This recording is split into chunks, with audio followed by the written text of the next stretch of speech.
দিয়ে গেছে? আমি বলতে পারবো না, আমি এইমাত্র আসছি, এসে ওনাদের কাছে দিলাম, স্লিপ দিলাম, ওনারা বলতেছে যে আপনার ভোট হয়ে গেছে। আচ্ছা, এটা কি কি ব্রিফিং দিলাম আমাদের, আর এটা কি করব? এটা কিভাবে হলো একটু বলবেন? মানে ভোটটা আপনারা আরেকজন দিল কিভাবে?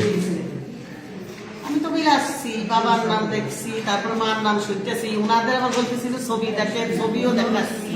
আচ্ছা। যথেষ্ট আমি চেষ্টা করতেছি, আপনি শোনেন না, আমি বলতেছি বারবার, বলতেছি যে আপনাদের ওই যে শোনেন, ছবি দেখেন, বলতেছি যে মার নাম বাবার নাম সুন্দর এটা করে তো একটা ভুল, অনেক বড় ভুল। মিলিয়ে হ্যাঁ? কি আরেকজন দিয়ে গিয়েছিল? আগে দিয়ে গিয়েছিল, আমি এখন দিছি। দিছেন না? এটা টেন্ডার ভোট দিয়েছেন না? হ্যাঁ। ও আচ্ছা। 4 নম্বর ভোটার, উনি আগে জাল ভোট দিয়ে গেছে, এখন যে প্রকৃত ভোটার সে এসে তার ভোটটা, টেন্ডার ভোটটা সে দিয়ে গেছে। এখন আমরা স্যারের নিকট এটা লিখিত আকারে 100 টাকার যে একটা সিস্টেম দিয়ে আমি স্যারের কাছে আবেদন জানাচ্ছি, এই ভোটটা যাতে কাউন্ট না হয়, বক্সে না ঢুকে। টেন্ডার ভোটের জন্য কোনো টাকা আছে? ও তো টাকা লাগানো লাগুক, এই ভোটটা যাতে কাউন্ট না হয়, এই ব্যাপারে আমরা পরে স্যারের কাছে আমি আবেদন জানাচ্ছি, স্যার যদি এই ব্যাপারটা দেখেন।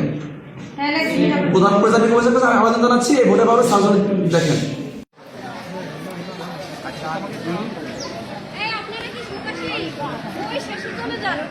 যাই বলেন যে আমি অসুস্থ, আমার আগে ভোট দেওয়া হবে।